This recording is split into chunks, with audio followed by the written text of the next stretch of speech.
नमस्कार, मैं मुकुल सिंह चौहान और आप देख रहे हैं द वायर का कोविड बुलेटिन। इस बुलेटिन में हम आपको कोविड-19 से जुड़े तमाम अहम अपडेट्स देंगे। बुलेटिन में सबसे पहले बात आंकड़ों की कर लेते हैं। भारत में कोरोना की तबाही अपने चरम की ओर बढ़ती दिख रही है। देश में कोरोना वायरस के मामले हर दिन एक नया रिकॉर्ड तोड़ रहे हैं। भारत में एक दिन में कोरोना से संक्रमित होने वाले मरीजों की संख्या में लगातार इजाफा हो रहा है और यह आंकड़ा अब 4.14 लाख के पार चला गया है। स्वास्थ्य मंत्रालय के आंकड़ों के मुताबिक देश में गुरुवार 6 मई को कोरोना संक्रमण के 4,14,433 नए मामले दर्ज किए गए और 3,920 लोगों ने इस महामारी से अपनी जान गंवाई। कोरोना के हर मामले में भारत दुनिया के सभी देशों को पीछे छोड़ता जा रहा है। कोरोना संक्रमण दर और कोरोना के कारण होने वाली मौतों में अब तक अमेरिका और ब्राजील आगे थे, लेकिन अब भारत ने दोनों देशों को पीछे छोड़ दिया है और यह भारत के लिए बेहद चिंताजनक स्थिति है। अगली खबर दिल्ली में ऑक्सीजन की सप्लाई से जुड़ी हुई है। दिल्ली सरकार लगातार केंद्र से ऑक्सीजन की मांग कर रही है। मामले की सुनवाई दिल्ली हाई कोर्ट से लेकर सुप्रीम कोर्ट में कई बार हो चुकी है। दिल्ली में ऑक्सीजन सप्लाई के मुद्दे पर कल एक बार फिर सुप्रीम कोर्ट में सुनवाई हुई। सुनवाई के दौरान सुप्रीम कोर्ट ने केंद्र सरकार को जमकर फटकार लगाई है। इस दौरान सुप्रीम कोर्ट ने कहा कि आप हमें कड़े फैसले के लिए मजबूर ना करें।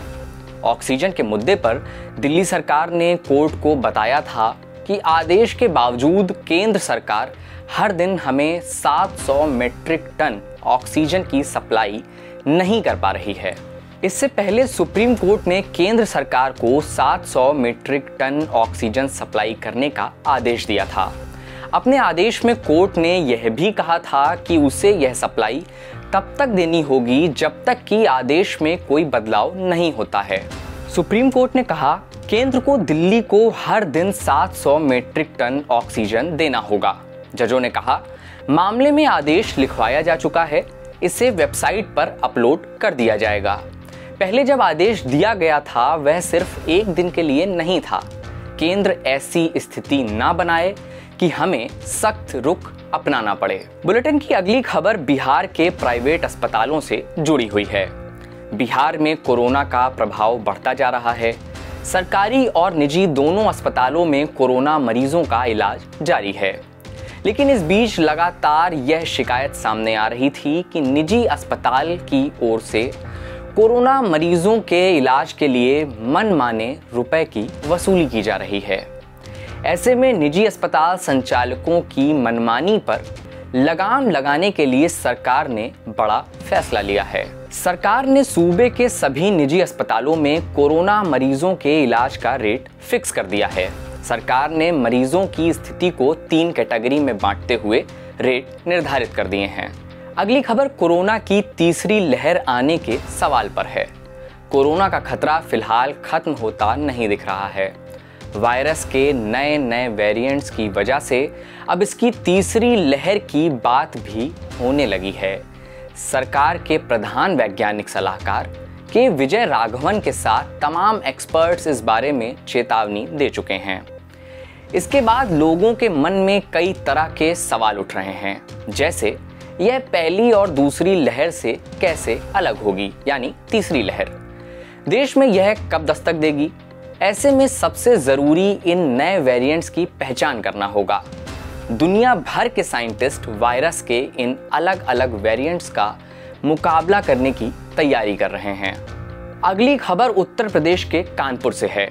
कानपुर से भाजपा सांसद सत्यदेव पचौरी ने यूपी के मुख्यमंत्री योगी आदित्यनाथ को पत्र लिखकर जिला प्रशासन तथा स्वास्थ्य विभाग के अधिकारियों को कोविड-19 महामारी की तीसरी लहर की आशंका के मद्देनजर पहले से ही तैयारी करने के निर्देश देने का आग्रह किया है। सांसद ने कानपुर में कोविड-19 के मरीजों को ठीक से इलाज न मिलने का जिक्र करते हुए कहा है कि रोगियों को समय से उपचार नहीं मिल पा रहा है और वह अपने घर एम्बुलेंस या फिर अस्पताल के बाहर दम तोड़ रहे हैं। बुलेटिन के अगले हिस्से में हम आपको कुछ वीडियोस और फोटोज दिखाते हैं जो वर्तमान हालात को बयां कर रहे होते हैं।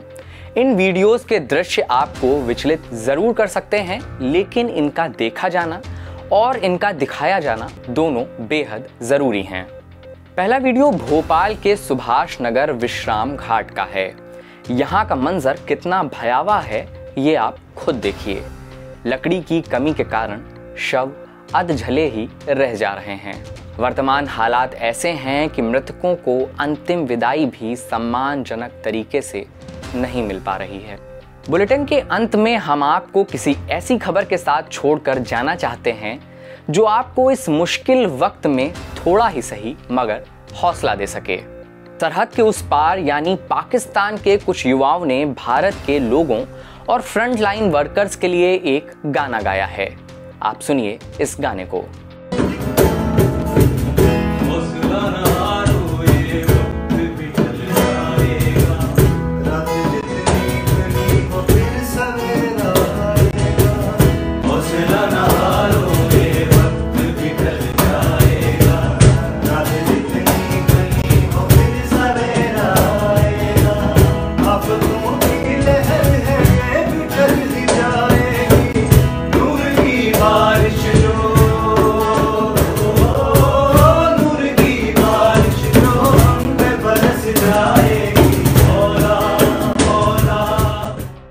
कोरोना से जुड़े तमाम जरूरी अपडेट्स हम लगातार आप तक पहुंचाने की कोशिश कर रहे हैं, इस उम्मीद के साथ कि जल्द से जल्द हम कोरोना की इस जंग को जीत सकें।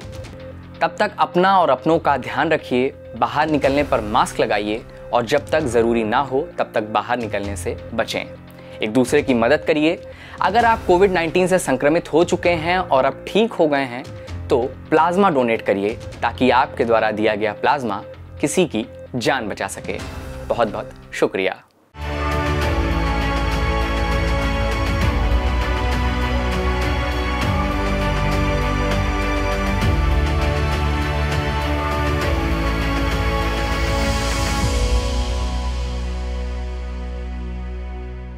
द वायर के और वीडियोस देखने के लिए सब्सक्राइब करें और बेल आइकन पर क्लिक करें। स्वतंत्र पत्रकारिता की आर्थिक मदद करने के लिए डिस्क्रिप्शन में दिए गए लिंक पर जाएं और अपनी